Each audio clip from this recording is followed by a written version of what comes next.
Kalau kalian lihat namanya ini adalah tesis gue. Jadi ini adalah tesis pribadi gue. Kenapa akhirnya gue decide untuk pindahin semua aset gue ke cryptocurrency. Oke, next slide. Ini yang gue percaya.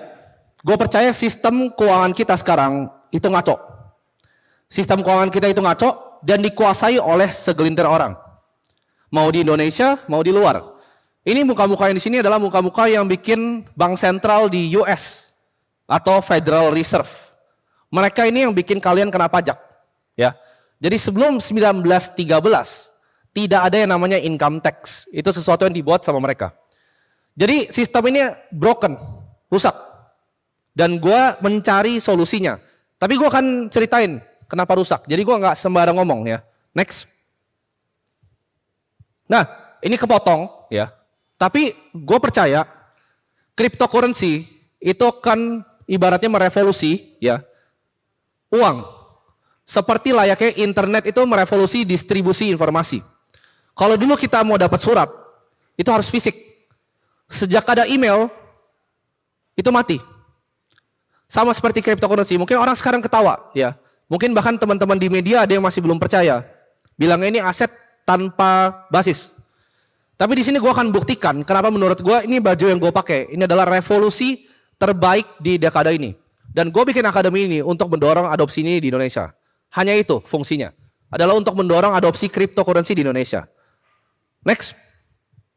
Nah, kita akan mulai dari masalah. Gue ngomong tadi rusak, ya. Jadi gue ini kan karena judulnya tesis. Gue akan jelaskan dari awal. Yang pertama, adanya inflasi.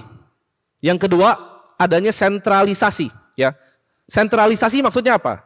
Semuanya itu dikontrol sama beberapa orang tertentu. Dan yang terakhir adalah lack of transparency, ya. Kalian setuju nggak 3 hal ini? Setuju nggak? Lack of transparency terjadi barusan sama siapa? Bank siapa? BSI, betul. Dia bilangnya apa? Oh ini gangguan sistem. Apa yang terjadi? Datanya dibobol sama Lockbit. Dilempar di darknet, semuanya dapat datanya. Ini nggak ada ya di cryptocurrency. Nggak akan bisa pernah terjadi. Karena semuanya itu lewat blockchain. Dan bisa diaudit sama semua kalian di sini. Next. Kita akan bahas satu kata yang menurut gue diremehkan. Dan salah diajarin sama guru-guru kalian. Ini yang bikin kalian nggak bisa kaya. Ada yang ngerasa nggak? Kalian kerja terus tapi nggak bisa kaya? Ada yang ngerasa? Angkat tangan coba yang ngerasa. Ya udah kaya semua loh, sini. Coba angkat tangan. Yang ngerasa udah kerja lama tapi nggak kaya-kaya. Nggak apa-apa, jujur aja. Karena ini, inflasi itu kita diajarin di sekolah berapa? Berapa di sekolah? 3, 2, salah semua. Inflasi itu bukan angka yang dikasih sama BPS. Inflasi adalah sebuah vektor. Maksudnya apa? Kalau kalian di sini ada yang punya gelas aqua, aqua sekarang sama 10 tahun lalu, bedanya jauh atau enggak? Biaya pendidikan, masuk TK aja sekarang, itu mahal banget. Masuk SD mahal banget. Biaya pendidikan itu naik 15% per tahun, biaya pendidikan. Beras Januari, ada yang tahu naiknya berapa? 1 bulan? 6%, betul. Beras itu naik 6% di Januari, jadi inflasi 5 itu bohong atau enggak? Itu adalah sesuatu yang dikasih pemerintah. Biar kita ngerasa apa? Biar kita nurut sebenarnya. Ya.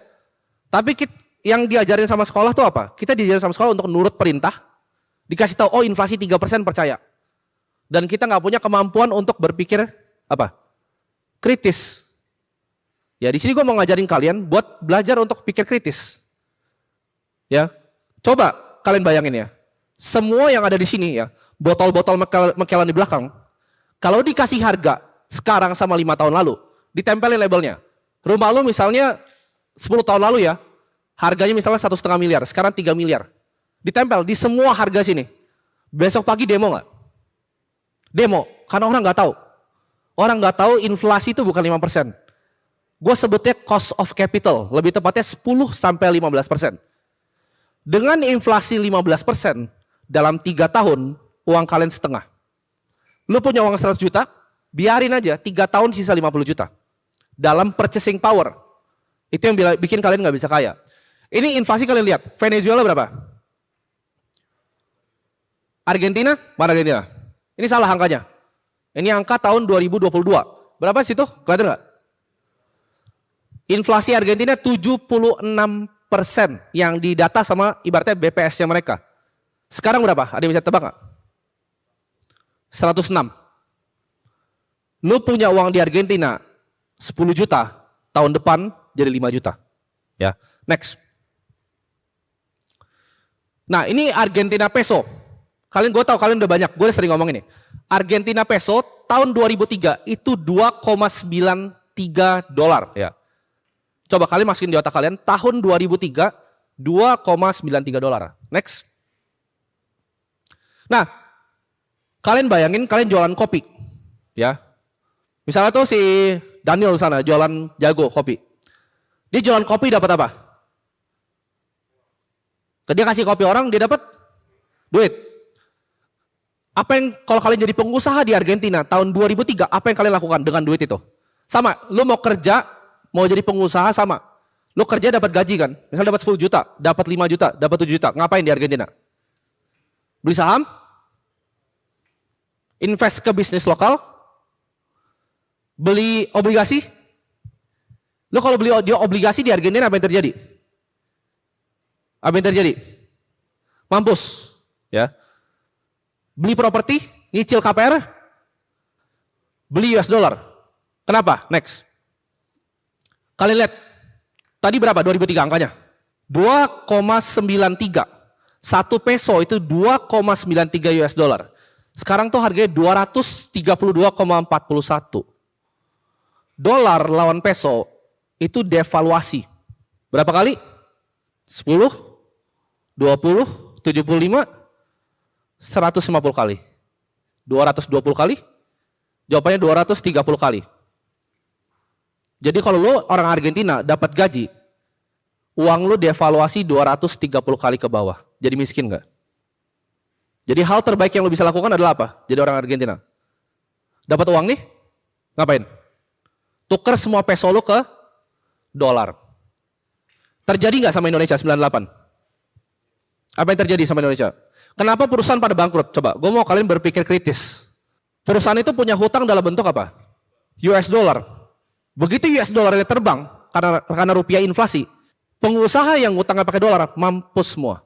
Jadi kalau kalian punya uang dari 98, lebih baik beli dolar. Currency yang lebih kuat. Next. Jadi, percuma. Ya, ini credit default swap. Ini mungkin agak nggak kelihatan. Maksudnya apa? Maksudnya ini market ngebetting currency mana yang mau jatuh, ya. Rupiah itu triple B, kalian ada. Rupiah itu 22% kemungkinan jatuhnya, ya. Sedangkan kalau kita Turki itu udah 50%. Kalau kalian ke Turki sekarang juga, itu murah banget semua barang di sana, ya. Kalian bayangin, kalau kalian ke Turki sekarang, semua di sana itu murah. Jadi fungsinya apa? Kita diajarin sama advisor financial apa? Kalau dapat gaji, oh kalian diversifikasi ya, KPR 3 juta, taruh ya di reksadana 2 juta. Kalau lu di Venezuela, di Argentina, di Turki ada fungsinya nggak itu semua? Nggak ada, beli USD aja.